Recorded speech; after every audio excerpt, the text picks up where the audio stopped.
Hello everyone, आप सभी का हमारी इस क्लास में स्वागत है। आज की जो हमारी क्लास है वो है क्लास 6 के लिए मैथ की, और टॉपिक है वाणिज्य गणित में लाभ हानि।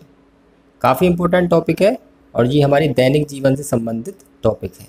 हम जो दैनिक जीवन में काम करते हैं उसमें लाभ हानि का काफ़ी यूज होता है, तो इस टॉपिक को आप ध्यान से समझिएगा, आपको बहुत अच्छी तरह समझ में आएगा, क्योंकि ये आपकी जो दैनिक क्रियाकलाप हैं उनसे संबंधित सवाल हैं।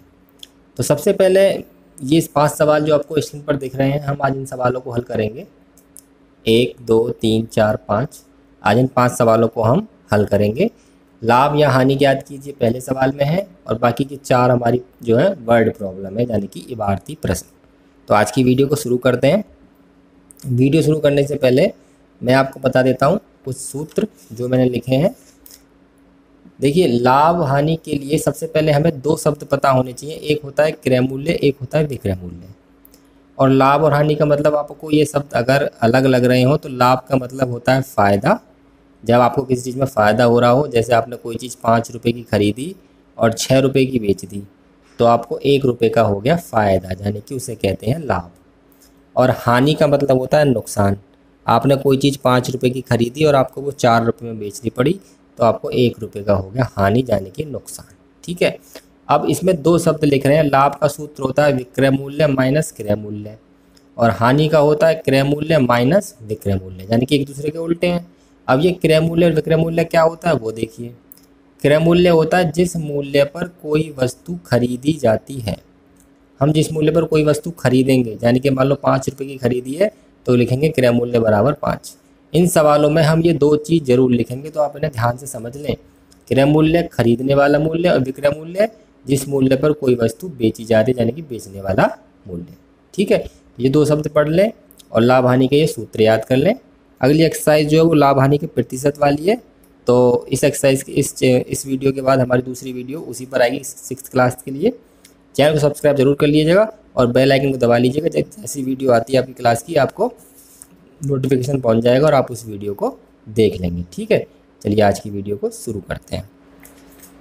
तो पहला जो सवाल है हमारा वो ये है कि लाभ या हानि ज्ञात करनी है, यानी कि हमें ये नहीं पता कि लाभ हुआ या हानि हुआ, वो सवाल को पढ़ के पता पड़ेगी। 3 पार्ट है इसमें। पहला है क्रय मूल्य है 1200 रुपये, विक्रय मूल्य है 1100 रुपये। तो मैंने अभी बताया आपको क्रय मूल्य क्या होता है, जिस पर कोई वस्तु खरीदी जाती है। तो क्रय मूल्य यानी कि खरीदी है तो 1200 में, और विक्रय मूल्य यानी कि बेची कितने में है, 1100 में। तो साफ साफ पता पड़ रहा है क्या हो गया, उसे 100 रुपये का नुकसान हो गया। तो हल कैसे करेंगे इसे। फर्स्ट का ए है हमारा। देखिए, हमें दे रखा है क्रय मूल्य को शॉर्ट में हम ऐसे लिखेंगे, क्रय मूल्य बराबर कितना है 1200 रुपये। ठीक है जी, और विक्रय मूल्य कितना है 1100 रुपये। ठीक, 2 चीज़ें पता चल गई। क्रय मूल्य कितना है 1200, विक्रय मूल्य कितना है 1100, और ये हमें पता चल गया कि इसे नुकसान हो रहा है, यानी कि हानि हो रही है। कैसे पता चली, क्योंकि 1200 में खरीदी है, 1100 में बेची है। अब हानि का लगा देंगे सूत्र। हानि बराबर सूत्र मैंने अभी आपको जो बताए थे, तो उनमें से ही है क्रय मूल्य माइनस विक्रय मूल्य, यानी कि 1200 माइनस 1100, यानी कि उसे 100 रुपये की हानि हो गई। आज की वीडियोज़ में केवल हम हानि रुपए में निकालना सीखेंगे, अगली वीडियो में हम प्रतिशत में भी निकालेंगे। दूसरा सवाल है, इसमें देखते हैं क्या हो रहा है। नुकसान हो रहा है, फ़ायदा हो रहा है, हानि हो रही, लाभ हो रहा है।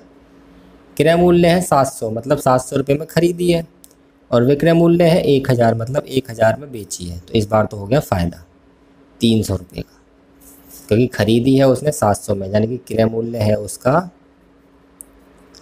700 रुपये, और बेची है उसने 1000 में, तो विक्रय मूल्य है उसका 1000 रुपये। और हमें ये पता चल गया कि भैया इसे हो रहा है फ़ायदा, तो हम लाभ का सूत्र लगा देंगे। लाभ बराबर विक्रय मूल्य माइनस क्रय मूल्य। विक्रय मूल्य हमारा 1000 रुपये, क्रय मूल्य हमारा 700 रुपये, घटा के बच जाएगा 300 रुपये। यह आ गया हमारा उत्तर। सिंपल सवाल है, समझ में काफ़ी आसानी से आ रहे होंगे आपके। तीसरा है सी वाला पार्ट। हम अपनी हर एक वीडियो में एक दशमलव वाला सवाल जरूर लेके चलते हैं, क्योंकि दशमलव से बच्चे अक्सर घबरा जाते हैं, तो हम उस सवाल को भी हल करके दिखाते हैं ताकि बच्चे दशमलव संख्याओं से भी ना घबराएं। सवाल है हमारा, इसमें क्रय मूल्य दे रखा है, इसे कितना पढ़ेंगे 262 रुपये 50 पैसे। संख्याएं सेम है, दशमलव का अंतर है, तो क्रय मूल्य तो है 262 रुपये 50 पैसे और विक्रय मूल्य बहुत ज़्यादा है 2625 रुपये, क्योंकि ये तो जीरो जीरो कोई मतलब नहीं है, तो इसे हो तो फ़ायदा ही रहा है। 262 रुपये में लगभग उसने खरीदी है और बेची है 2625, यानी कि 2000 से भी ऊपर में, तो हो तो रहा है फ़ायदा। तो लाभ का सूत्र लगाएंगे, तो हमें दे रखा है क्रय मूल्य बराबर 262 रुपये 50 पैसे और विक्रय मूल्य दे रखा है बराबर 2625 रुपये। दशमलव 00 चाहो तो लगा लो। अब हमें ये तो पता ही है कि लाभ हो रहा है, तो लाभ का सूत्र लगा देंगे, विक्रय मूल्य माइनस क्रय मूल्य। विक्रय मूल्य है 2625.00 और क्रय मूल्य है 262.50। इसे घटा देंगे यहाँ पर 2625.00 में से 262.50 को 0.52532 2352.50 इतने रुपए का हो गया उसे फ़ायदा। ठीक है जी, समझ में आ गया आपको 3 सवाल। लाभ और हानि किसी सवाल का कैसे निकालते हैं, हमें 2 चीज़ें पता होनी चाहिए, केवल एक क्रय मूल्य और एक विक्रय मूल्य, तो हम लाभ और हानि आसानी से निकाल सकते हैं।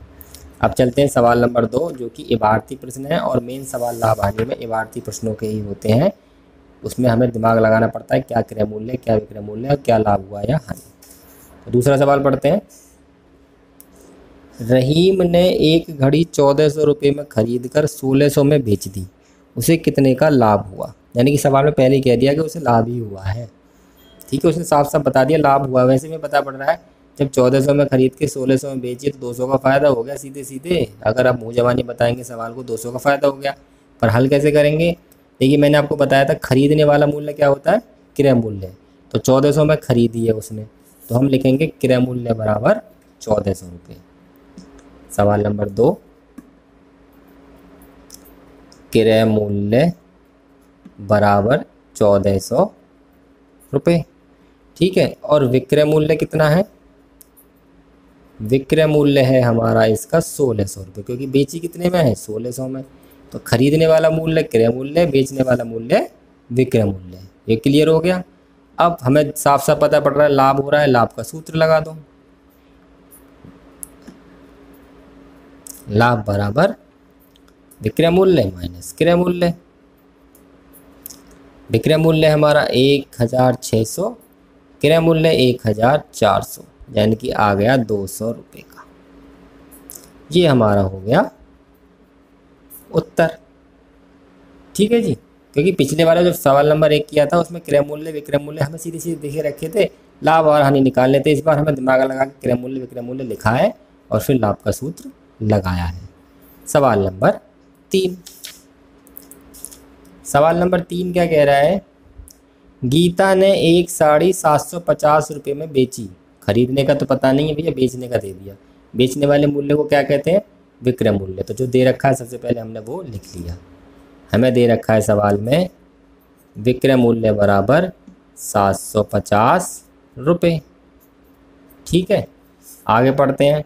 इसमें उसे रुपये 125 की हानि हुई, साड़ी का क्रय मूल्य ज्ञात कीजिए। तो इस सवाल में थोड़ा अलग है, इसमें हमें क्रय मूल्य दे नहीं रखा है। ठीक है, तो क्रय मूल्य जो चीज़ देना रखी है उसे हम x मान लेंगे। तो क्रय मूल्य को मान लेंगे x और हानि 125 रुपये की है वो हम लिख लेंगे, और हानि का ही सूत्र लगाएंगे क्योंकि हानि हमें साफ साफ दे रखी है। ठीक है, तो मान लेंगे माना क्रय मूल्य बराबर x रुपये, और हानि जो दे रखी है वो भी लिख लेंगे, हानि दे रखी है 125 रुपये की। तो साफ साफ ना तो हमें लाभ का सूत्र लगाना है क्योंकि हमें साफ साफ पता पड़ रहा है कि हानि हो रही है, क्योंकि उसने हानि दे रखी है, तो हम हानि का ही सूत्र लगाएंगे। हानि बराबर होता है क्रय मूल्य माइनस विक्रय मूल्य। अब जो जो चीज़ दे रखी है वो उसके नीचे लिख दो। हानि दे रखी है 125, इसके नीचे लिख दी। क्रय मूल्य दे रखा है x, इसके नीचे लिख दिया। विक्रय मूल्य 750, इसके नीचे लिख दिया। अब आपको रेखिक समीकरण हल करने आनी चाहिए, क्योंकि ये एक रेखिक समीकरण है। इसके लिए क्या करेंगे, x का मान निकालना, तो इसे इसकी तरफ पक्षांतर करके ले आएंगे। पक्षांतर करने पर क्या होता है, जो इनका चिन्ह होता है वो बदल जाता है। तो यहाँ माइनस का चिन्ह है इसका, तो यहाँ जाके हो जाएगा वो प्लस का।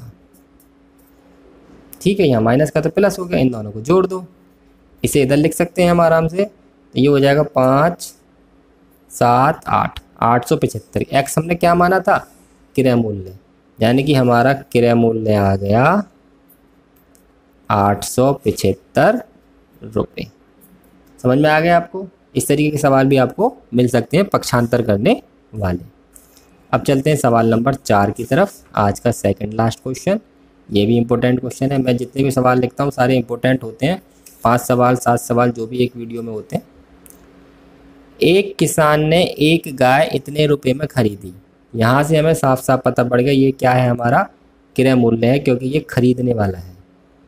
खरीद जिस मूल्य पर जाते हैं उसे क्या कहते हैं, क्रय मूल्य। वीडियो के शुरू में आपको मैंने बता दिया था। तो साफ साफ लिख लो फटाफट से, जो चीज़ दे रखी है वो लिख लेते हैं। तो हमें दे रखा है क्रय मूल्य बराबर 13,000 रुपये।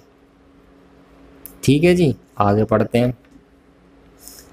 और 2500 रुपये के लाभ पर बेच दी। जैसे इस सवाल में कह रखा था हानि पे, इसमें कह रखा साफ साफ लाभ पे।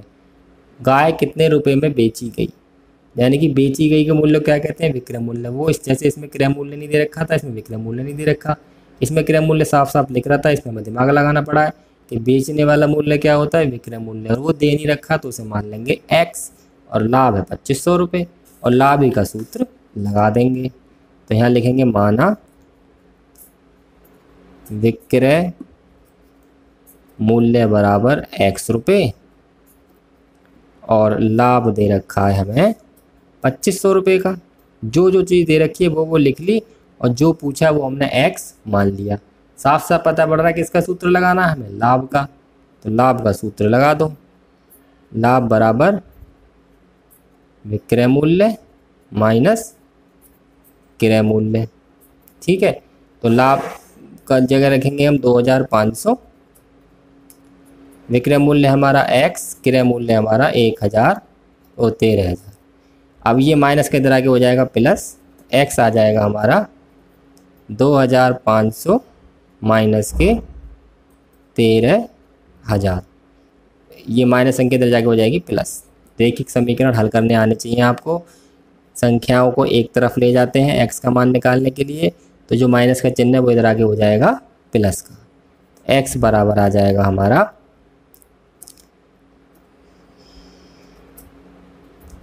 15,500 रुपये।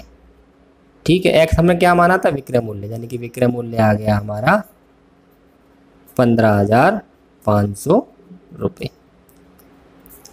ठीक है जी। अब चलते हैं सवाल नंबर 5, आज का लास्ट सवाल। सवाल नंबर 4 आपकी समझ में आ गया होगा। इस सवालों में केवल पक्षांतर करने वाला तरीका थोड़ा अलग है, बाकी सब पहले की तरह ही है। लाभ दे रखा है, लाभ का सूत्र लगा दिया, जो नहीं दे रखा उसे x मान लिया। पक्षांतर करने का तरीका यह है, जो यहाँ चिन्ह होता है उसका उल्टा चिन्ह इधर आके हो जाता है। 5वां सवाल, रमेश ने एक साइकिल 650 में खरीदी। एक साइकिल खरीद ली उसने, और उसकी मरम्मत पर 150 रुपये खर्च किए। तो ये जो मरम्मत पर खर्चे होते हैं, मैं आपको बता रहा हूँ, याद रखना, जो मरम्मत पर खर्चे हो रहे हैं या किसी सामान को एक से दूसरी जगह कोई गाड़ी में ले जा रहा है, ढुलाई पर खर्च हो रहे हैं, वो सब क्रय मूल्य में ही जोड़ते हैं। कोई खरीदने वाले मूल्य को क्या कहते हैं, हम क्रय मूल्य कहते हैं। तो इन दोनों को जोड़ के, यानी खरीदने वाला और मरम्मत वाला, क्योंकि वही तो पैसे उसके कट जा रहे हैं ना, तो दोनों को जोड़ के जो आएगा वो होगा हमारा क्रय मूल्य। तो लिखेंगे, जब क्रय मूल्य लिखेंगे ना हम, तो जितने में उसने खरीदी है केवल वो ही नहीं लिखेंगे, जो उसके मरम्मत पर खर्च किए हैं वो भी हम लिखेंगे। यानी क्रय मूल्य हो गया हमारा 800 रुपये। आगे पढ़ते हैं। उसने साइकिल 850 रुपये में बेच दी। बेचने वाले मूल्य को कहते हैं विक्रय मूल्य। तो विक्रय मूल्य हो गया हमारा 850 रुपये। उसे कितना लाभ हुआ, तो साफ साफ पता पड़ रहा है, जब 800 में खरीदी है और 850 में बेची है तो लाभ ही हो रहा है। लाभ का लगा देंगे सूत्र, लाभ बराबर विक्रय मूल्य माइनस क्रय मूल्य। तो विक्रय मूल्य हमारा कितना है 850, क्रय मूल्य कितना है हमारा 800, घटाने के बाद आ जाएगा 50 रुपये। इस सवाल को मैंने इसलिए बताया क्योंकि इस सवाल में जो मरम्मत वाला खर्चा दे रखा है ना, उसे क्रय मूल्य में ही जोड़ना है, इसलिए मैंने आपको ये सवाल बताया है। ये आपको याद रखना है, कहीं आप कहीं 150 रुपये कहाँ जाएंगे, ये क्रय मूल्य में ही जुड़ते हैं।